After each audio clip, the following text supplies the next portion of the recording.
Áudio 25 da história da vida de George Miller. Capítulo 14. Deus proverá. Em 1862, George Miller contava com 2 assistentes. Jim Wright ajudava a administrar a instituição para o conhecimento bíblico nacional e no exterior, e John Townsend cuidava do trabalho da igreja, em especial ministrando as aulas nas escolas dominicais. John Townsend tornara-se um amigo próximo de George com sua esposa Caroline e a filha Abigail. Abigail contava 3 anos quando seus pais se mudaram para Bristol. Assim, ela passou a considerar George e Mary quase seus avós.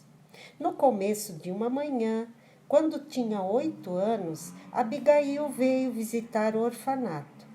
No escritório, George estava ocupado discutindo com Jim Wright o número de novos folhetos que a instituição para o conhecimento bíblico deveria imprimir. Ao olhar para cima durante a conversa, ele pôde ver Abigail brincando alegremente no jardim pela janela do escritório. George sorriu para si mesmo. Ele ainda estava sorrindo e olhando pela janela quando bateram à porta.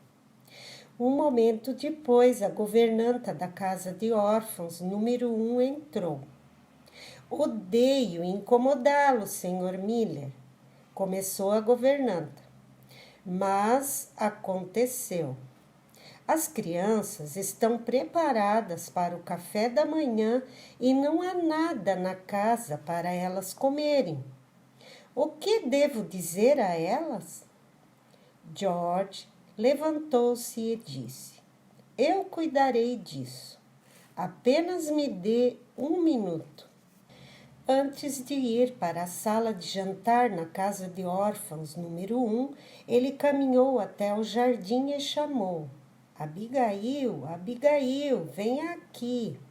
Abigail correu até ele. "O que foi?" ela perguntou.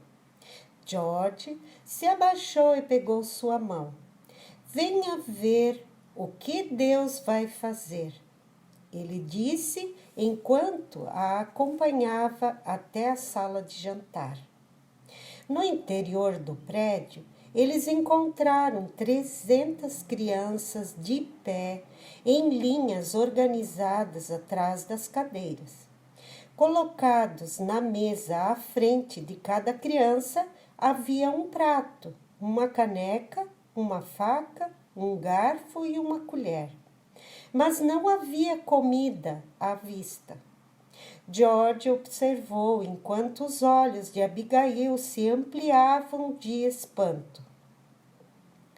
Perguntou a Abigail em um sussurro: "Mas aonde está a comida?" "Deus irá prover", George disse com calma, antes de se virar para dirigir as crianças. "Não há muito tempo. Não quero que nenhum de vocês chegue atrasado para a escola, então vamos orar", ele anunciou. Quando as crianças inclinaram a cabeça, George orou de forma simples: "Querido Deus, agradecemos o que tu nos dará para comer. Amém." George levantou os olhos e sorriu para as crianças. "Vocês podem se sentar", disse ele. Ele não tinha ideia de onde a comida pela qual ele acabara de orar viria ou o que chegaria ao orfanato. Sabia apenas que Deus não falharia com as crianças. Um ruído estrondoso encheu a sala quando centenas de cadeiras foram arrastadas pelo chão de madeira. Logo, as crianças estavam sentadas obedientemente diante dos pratos vazios. Assim que o barulho da sala de jantar diminuiu, houve uma batida à porta. George se aproximou e a abriu. Na entrada estava o padeiro, segurando uma enorme bandeja de pães cheirosos. Senhor Miller, começou o padeiro, não pude dormir ontem à noite. Fiquei pensando que de alguma forma o senhor precisaria de pão esta manhã e que eu deveria levantar-me e assá-lo para o senhor. Então me levantei às 2 horas e fiz 3 lotes para vocês. Espero que o senhor possa aproveitá-los. George deu um grande sorriso e disse enquanto pegava a bandeja de pão nas mãos do padeiro: Deus nos abençoou por seu intermédio nesta manhã. Há mais 2 bandejas no carrinho, disse o padeiro, vou buscá-las. Em poucos minutos, as crianças estavam comendo pão fresquinho. Enquanto elas o saboreavam, houve uma segunda batida à porta. Desta vez foi o leiteiro, que tirou o chapéu e dirigiu-se a George. Preciso de uma pequena ajuda, se puder, senhor. A roda do meu carrinho quebrou bem na porta do seu estabelecimento. Precisarei diminuir a minha carga antes que eu possa consertá-lo. Há 10 latões cheios de leite nele. O senhor poderia usá-los?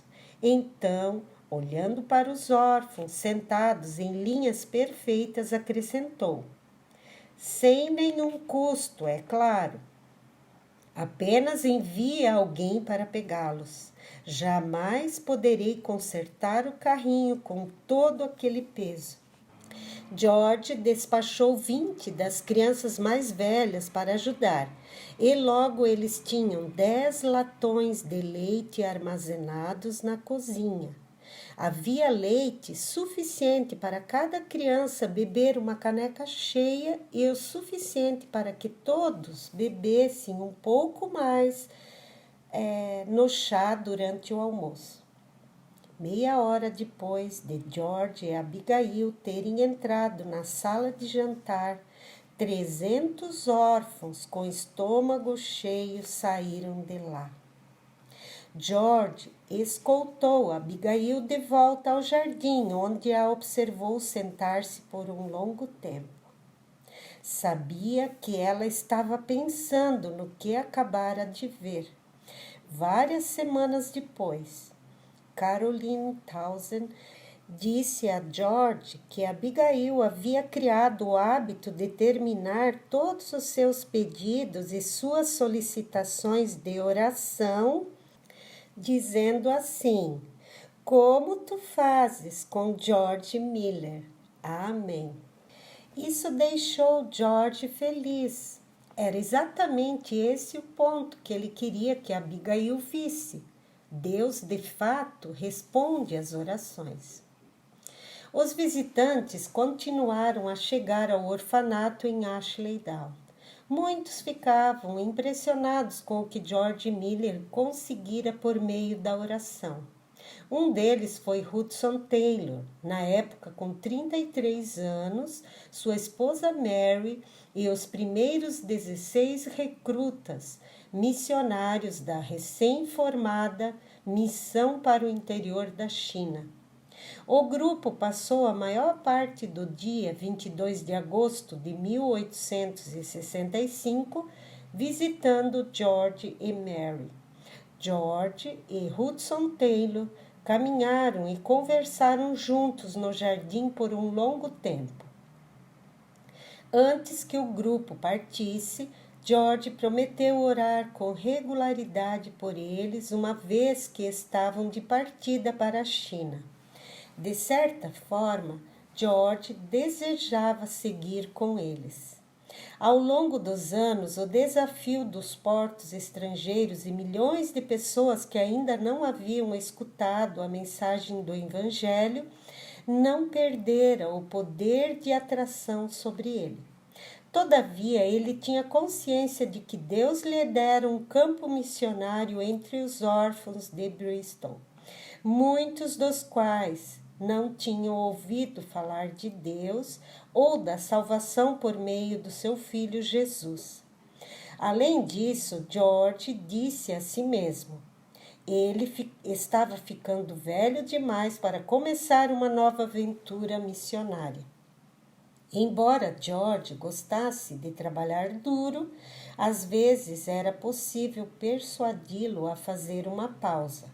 Nessas oportunidades, a família Miller passava vários dias na cidade litorânea de Ilfracombe, a oeste de Bristol, onde George gostava de caminhar pelo porto e escalar as colinas adjacentes.